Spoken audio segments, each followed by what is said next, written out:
So ready na tayo mag-judge. Mahirap ito, guys. Diyan? Pagkakataon na lang magtanong. Diyan tayo? Diyan na tayo. May buong dyan? Yes, diyan. Diyan. Sige po. Okay na. Sige. Ito na.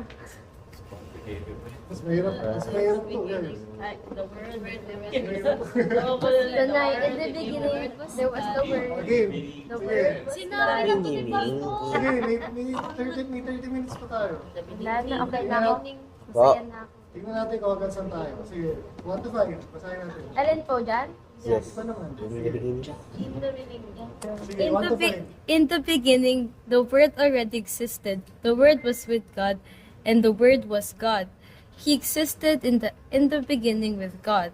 God created everything through Him, and nothing was created except through Him.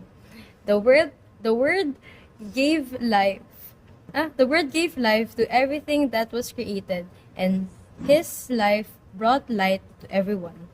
The light shines in the darkness, and the darkness can never extinguish it. Okay. Sige, handaan lang.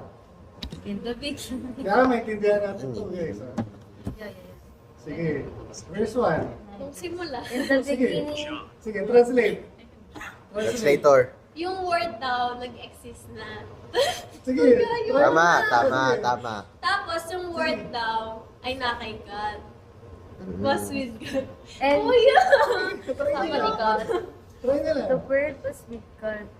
Oh, yung word naka-capitalize Yes, siya. okay. Good catch. Ano pa? Tapos yung word daw, I si see God. was God. Oh. Oh, yeah! Yeah. Nagsalita ay ang Panginoon. Diba, sabi, yung word daw, was with God. Okay. Kasama Kasama ni ni God. Okay. At siya, at yung word ay Kasi God. baka mali. Tapos Nagsalita yung eh. word daw, si God. Okay.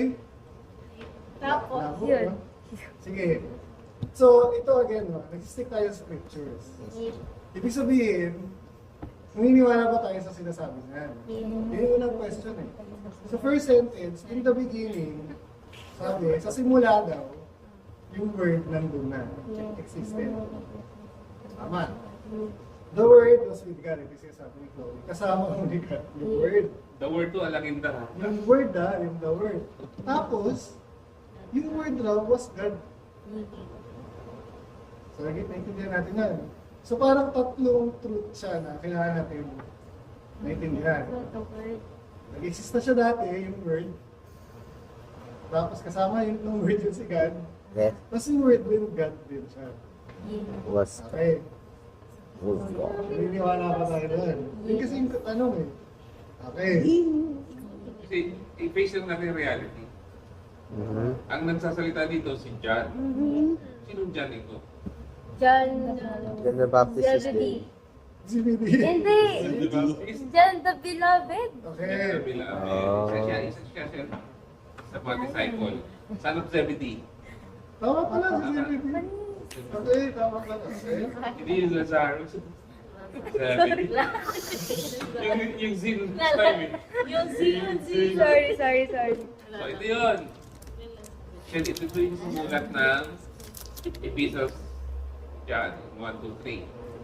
Siya din yung sa Revelation. Tama. So, Siya rin ba yung sa atin sa Italy? ito yung dyan na, na malapit talaga dun sa, di ba may 12 disciples, tapos siya pa yung mas malapit. Sila nila Peter. Mm. Tapos din niya dinidescribe yung word. Okay. Ito ay lehitimong Hudyo.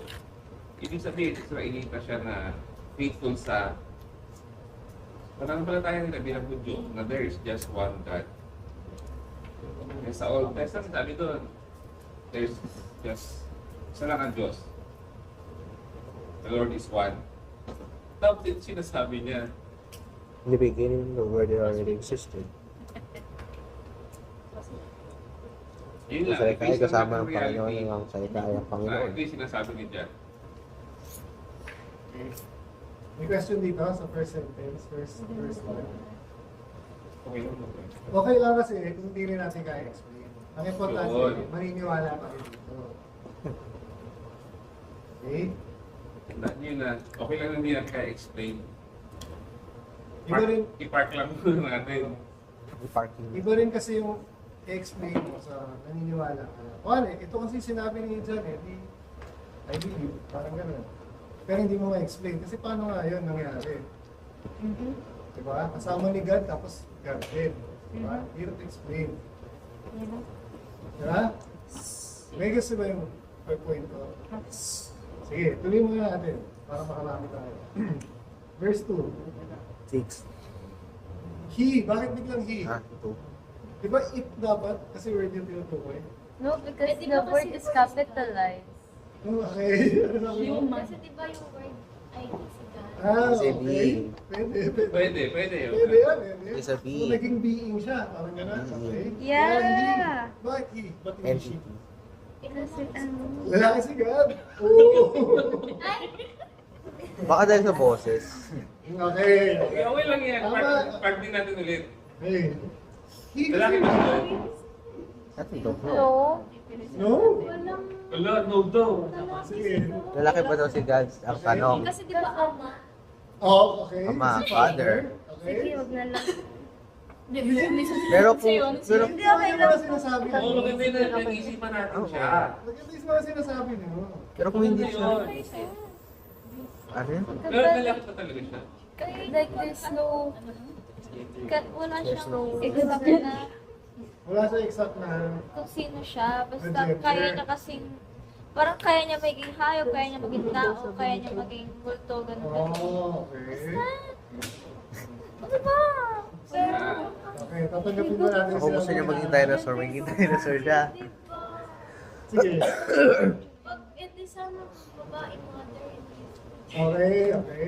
no, kasi like, ano yan eh. The reason why ginagamit nilang father is because in the Bible, they use the male as very dominant.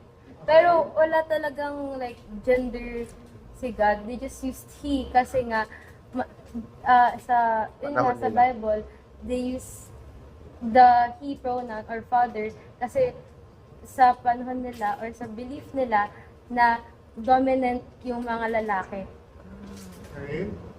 So, may sasabi ni Parang enroll ka na. Yeah. Ida na may cultural Yeah, may- influence yung pag-refer Okay. kay God as Father. Kasi sabi naman ni Hara, hindi siya kapares ng tao na may fixed na gender. Kasi kaya nga niya, sabi niya, sabi niya, referred as angel. Tapos, Nagsalita to Naging Opus. sinawag si Kasha, di ba? clouds to be fire. Di ba yung ganun? Okay. So, hindi natin siya pwede i-mix na kapares natin. Iisa lang. Is omni. Omnipotent. ba yun? Omnipotent. Yes. Yung kay Brother Roman. Okay. Kailangan balik ako omnipotent. Pero intindihan natin yung pronoun ha. Okay, naintindihan natin ito ha. Ang unlimited universal authority. Pero, Present. dahil scriptures na to, stick na tayo dyan. Oo. Hindi natin pwedeng sabihin bigla na, pwede naman siya eh. Something. Hindi pwede. Omniman. Gets nyo? Yun yung ginagawa natin dito sa iyo. Omniscient. I-train natin yung sarili natin, maging loyal talaga sa Present. Present. Hindi natin pwede biglang i-debate na, pwede naman siya eh. Pwede, kaya nang gawin yun. Iwasan natin yun. Kasi sinabi na na he, yun na yung, doon na tayo Doon mistake. tayo mag-stick. Diba? Yung pare, kaya ako tinatanong kung agad tayo kay Hara, ginawa, nangyari na ba yun na ginawa ni Lord na naging hayop siya? Parang wala naman. So huwag na natin gamitin. Huwag na natin gamitin yun. Tama. Yung kaya na, pero hindi natin nakita, huwag na natin gawin. Yun ang mahalaga din. Kasi dinidefine na ng scripture sa atin kung sino si God. So mag-stick na tayo. Sige. Tinuturo kaya. Share them. Meron ka tanong? Share. daw siya. Kami share ka? CR. CR. Ah, CR. Ah, sige, sige. Ayaw sabihin. O yun, yan yung sinabi ko yung Casey ha. Hindi naman sinabi ng Bible na kaya niyang maging, gusto niya maging pet. Huwag natin sabing pet siya. Oo. I-imig lang natin kung ano yung sinabi talaga ng Bible. Para hindi rin tayo makapag-mislead sa iba.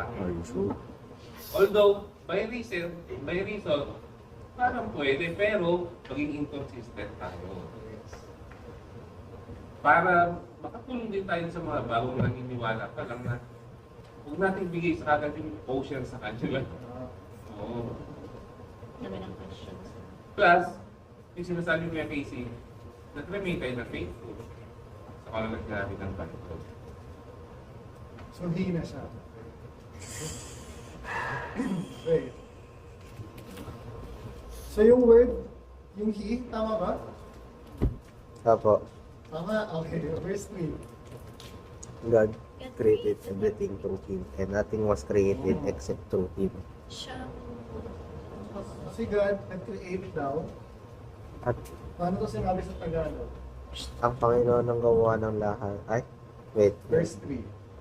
Ang Panginoon ang gawa ng lahat. Wait. God Nilikha ang lahat ng Okay, bagay yun. sa pamamagitan niya at kung wala siya, walang anumang nilikha ang nilikha. Okay. So, wala daw na-create kung wala siya, sabi? Yes. Sino yung siya? God. Yung he, no? The word. Yung word. Okay. Tama. Tama ba? Tama ba si Lina? Yes po. Diba? Diba? Hindi ba natin? Tama, naiintindihan ba natin? So, wala daw na-create kung wala siya, sabi sa Tagalog. Dito rin, except through him. So kung babasahin yung verse 3, ano itong si Word? Yung him, siya si Word. Eh. Oo, ano siya? Creator o Creator o created? Creator siya. Creator siya. Siya yung manilikha. Hindi ba si God yung manilikha? Tama, no? So parang tatay naman yung sinasabi ni Jan. Sabi po dun sa verse, yung word daw po, si Lord daw po. Okay. So, possible po na creator din po yung word. Kasi Yes. isa po sila ni Lord. Yes. Yes, so nagtatay naman sinasabi ni Jan, no, yung reason. So, pag binasa natin yung Genesis, parang nandun daw siya, parang based dito, no? Sa Genesis kasi hindi natin makikita yun eh. Diba? Pero dito, meron tayong natutunan. Na yung word daw, nandun na sa simula. Kung wala yun, walang na-create. Tama? Apo. Sige. Hindi parang Paano ginaya ni Jan yung simula ng Genesis? Parang kinote niya, with Genesis 1, in the beginning, keyboard. ginamit din yung Ano? Kasi kung wala siya, ang program. Okay? Nakakasunod tayo. Apo. Tanong kayo kung hindi ah. Sige. Hi there. Verse 4. The word gave life to everything that was created, and His life brought light to everyone. 4. Wala. So yung word nagbibigay ng life. Yes. Sabi dito eh, the word gave life to everything. And it brings light as well. Okay, dalawa, no? Life and light. Yes. Yung, saan galing? Word. Word. Wow. Tapos, describe sa file, ano yung light? Nag-work na yung computer. Sorry. IT eh. Okay? Nakasunod. Opo. Up. Pagbuksing niya. Okay na tayo dito sa verses 1 to 5. Light shines. Okay. Sige, tuloy natin 6. God sent a man, John the Baptist, to tell about the light so that everyone might believe because of his testimony. John himself was not the light. He was simply a witness to tell about the light. The one who is the true light, who gives light to everyone, was coming into the world. Talaga po ba? Sige, tuloy. He came into the very world he created, but the world didn't recognize him. He came to his own people, and even they rejected him. But to all who believed him and accepted him, he gave the right to become children of God. They are reborn, not with a physical birth resulting from human passion or plan, but a birth that comes from God. So the Word became human and made his home among us. He was full of unfailing love and faithfulness, and we have seen his glory, the glory of the Father's one and only Son. John testified about him when he shouted to the crowds, "This is the one I was talking about when I said, 'Someone is coming after me who is far greater than I am, for he existed long before me.'" Sige, tapos na. Verse 16 to 18. Nasa? From his abundance we have all received one gracious blessing after another. For the law was given through Moses, but God's unfailing love and faithfulness came through Jesus Christ. No one has ever seen God, but the unique one, who is himself God, is near to the Father's heart. He has revealed God to us. Well, Okay. Sila si Jesus Christ. Yes. aray ko po. Verse 6 to ano na. Tinatanong ni Peter kung si Jesus Christ daw ba ito. Yes po. Pero, okay. Tama, binanggit naman dito. Straightforward. Straightforward. Sige. Yes po. Verse 6. Verse- natin to, si John the Baptist na to. Yes. Okay? Tapos, sabi sa verse 8, si John daw hindi daw siya in life. Yeah. Witness Yes. lang siya. Yes lang siya. Na nagsasabi. Verse 9, the one who is the true light, who gives light to everyone, was coming into the world. Jesus. Nagdating daw siya sa mundo. Ayun ang word. Ngayon naman, light. Ay, si ano. Yes, sa verse 5 kasi, Pastor. The analogy is crazy. Gumagamit si Jen ng mga ano, no? Hindi siya direct na magsalita. Metaphor. Parang poetic siya. Kasi niya ba? Nakahipot na There will come a Kaya soldier siguro siya- to my soul. Sige. He came into the very world he created. So twice na sinabi. No? Yung kinreate niya na world, pinuntahan niya. Sorry. Nagpunta siya doon. Yeah. Okay?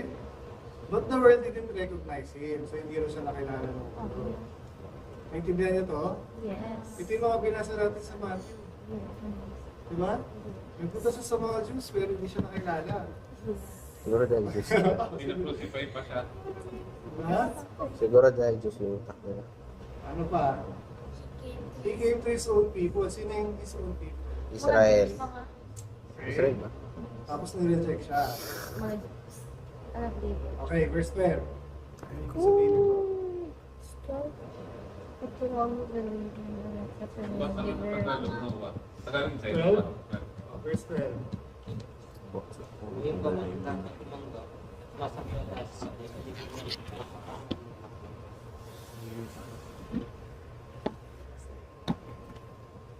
All who believed him and accepted him. Okay. Ano yung sabihin mo?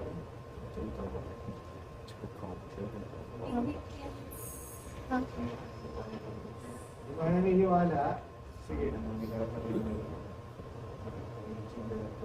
Okay. Yung mga naniniwala lang daw ang may karapatan na maging Children of God. okay. Nag-shift, no? Children na. First time natin ito nakita, di ba? Dati, puro man of God, follower, people, disciple, no? Dito, children na. Parang may ano na, may mas magandang relationship na. Pinag-crucify siya.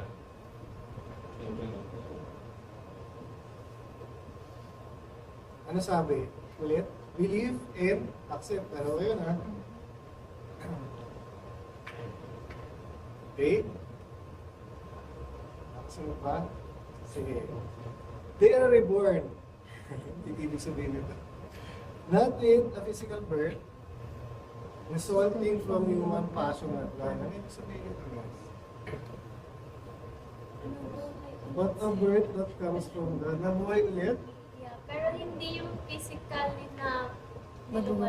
Okay, okay. parang reborn ka na yung birth that comes from Okay. Paano mangyari yan? pag nag-believe and accept. Accept and believe. Okay. Ano yung tinutukoy dito? Na accept Him and believe Him. Kunin namin yun eh. Po, Sabi dito sa 12, all who believe Him and accepted Him. Ano kaya yung sinasabi niya yung accepted and believe Him? na siya ang Sige, sa try nyo na. Tandaan nyo, kasunod lang din itong 1 to 5, ha? Nakadikit yan. So ano yung paniniwalaan nyo na accept? na siya ang Siya ang word, okay? Ano pa? kung sino po. Ha? Sino po si Lord po. So, sino si Lord, okay? Yes, yun yung ano yung dapat natin? Sino siya? Sino siya? Sinalanin po natin siya na, ano, savior po natin. Lord po. Okay, tama yan, pero wala pa tayo. Oo, yung 1, 2. He is Doon lang. Sige, yung mga binasa lang, tama yung answer mo. Pero wala siya dito pa eh. So, tinutukoy na dyan na i-accept, hindi i-believe, yung mga binasa natin. Mas sinabi pa lang niya, from 1 to that point, 12. Na siya yung word, Dahil na yung word na yun. kasi nandun na siya sa simula. Oh. Yes. Diba? Nag-exist na siya sa simula. Tama ba? Believe tayo doon. Believe daw tayo doon, tapos tanggapin natin. Ano pa? Ano pa? Light, siya mo yung light. Diba? creator. True Siya light. yung creator. Siya yung creator, Yun, tama. kasama yun. I-accept natin yun ha. You have to Tama. accept and believe that. Okay? Tapos ano pa? Ano pa daw niya? Give life, okay? Give life daw. Oh, giver of life, Tama. yes. Tama. Ano pa? Ang bibigit natin. Pag pag naniwala tayo doon, magkakaroon na tayo ng right, no? Sorry. Kasi importante yun, ah. Oo, mahalaga kasi to. Mahalaga yun, eh. Kaya natin binabalik-balikan, mahalaga to. Kasi ito na yung declaration para ng faith natin. Eh. Ano ba yung dinideclare natin? Yung sinabi natin. Kasi sabi dito, dito tayo ma-identify na tayo children. Yes. If we believe and accept. So, if we will take it lightly, pa-endanger tayo. Kumbaga, ito na yung opportunity para maging sure tayo na tayo ay children of God. Tapos, hindi natin iti-take yung chance na yun. Sayang naman. Hindi lang sayang na, ano kapalit kung hindi ka children of God? Diba? Ano kapalit nun? Pag hindi ka niya anak, ano ka niya? Kalaban ka niya. Kalaban ka niya. Safety mo to, nating lahat. Salvation natin ito, kung titignan natin. Ngayon, inuulit-ulit natin. Ano yung kailangan natin i-believe? Ha? Sige. Ay, ba't nga yung mic? Sige. Next time, mag-mic na tayo. Aray. Ganun, Mike. Jesus. Sige. Si Jesus. Sige lang, tuloy mo lang. Kaya mo yan. 10 minutes na lang, oh. Ha? Jesus. Hindi rin namin Jesus?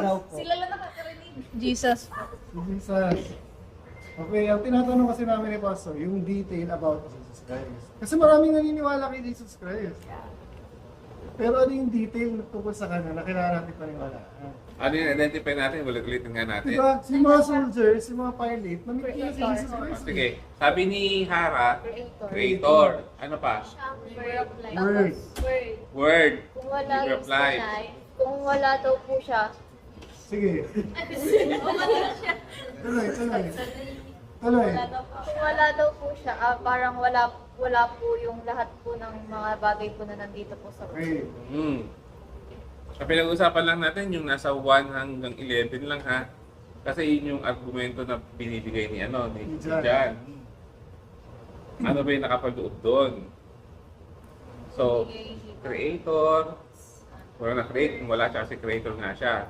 Tapos siya yung word, Word, giver of life. giver of life, yung light pupunta sa Nag-exist na siya dati. Sa exist na siya dati. Ano pa? Hmm? light, Siya din yung light. Siya din yung Yes, light. tama yun. Siya yung light. Ano pa? coming word. Coming into the world, darating siya. Okay. Tama. Sige. Ano pa? Okay. Sana, no? Sige, tuloy na natin. Verse 14. So the Word became human and made His home among us. Alam naman natin siguro to, no? Naging tao daw yung Word. Tapos tumira kasama natin, sabi ni John. Okay? Tapos, another detail to, He was full of unfailing love and faithfulness. Mahal? Yes, yes. Ano Mahal sa Tagalog siya? yun? full of unfailing love. Kagandahang loob at katotohanan. Oh, Mm. ganda. Okay. Tapos, we have seen His glory. Okay. Intindihan natin to.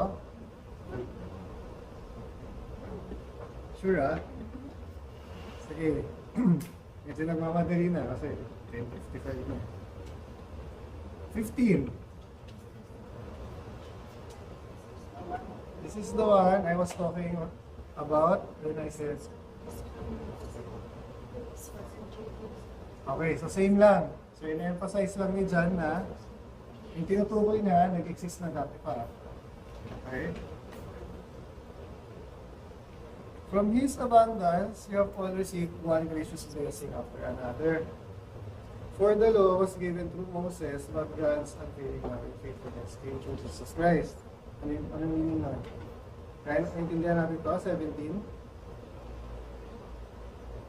2 verses na lang. Stop na tayo dito.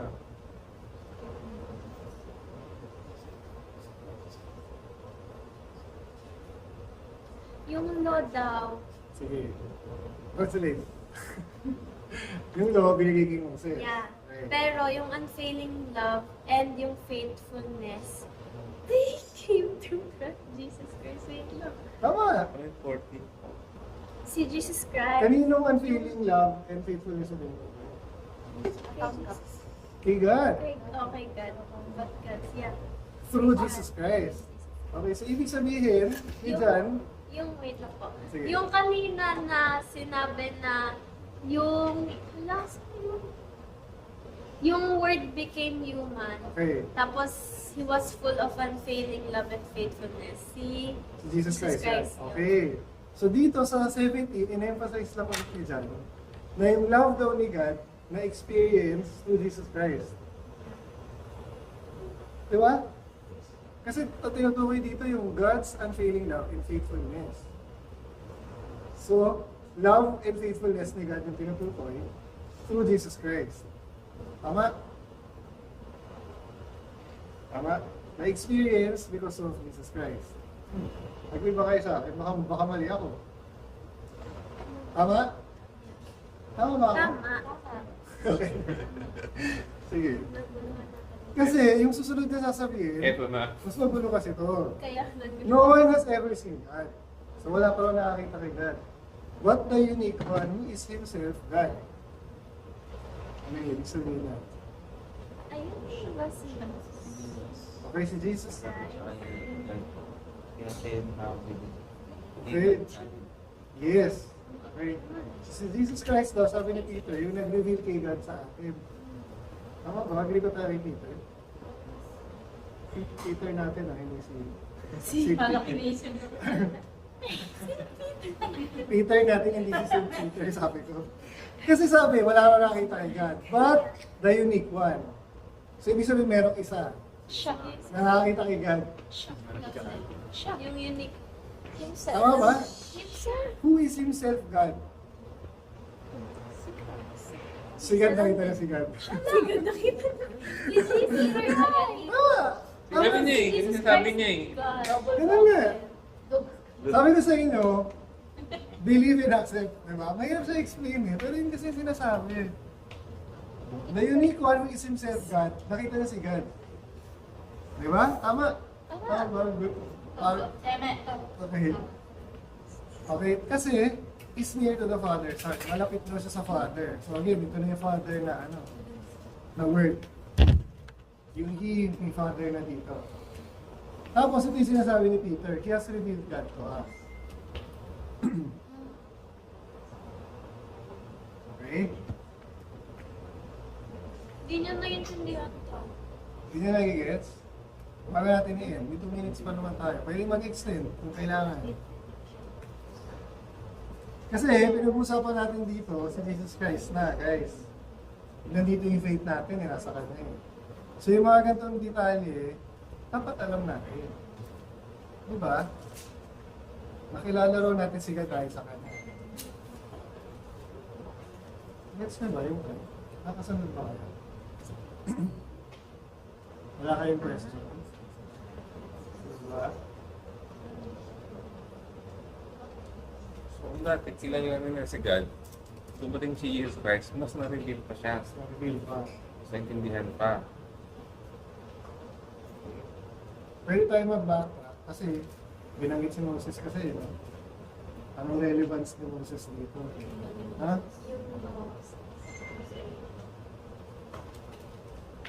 Comparison kasi siya eh. For the law was given to Moses, but God's unfailing love and faithfulness came through Jesus Christ. So meron siyang specific na pinu-point out dito. Diba? Na iba yung before, iba na yung ngayon.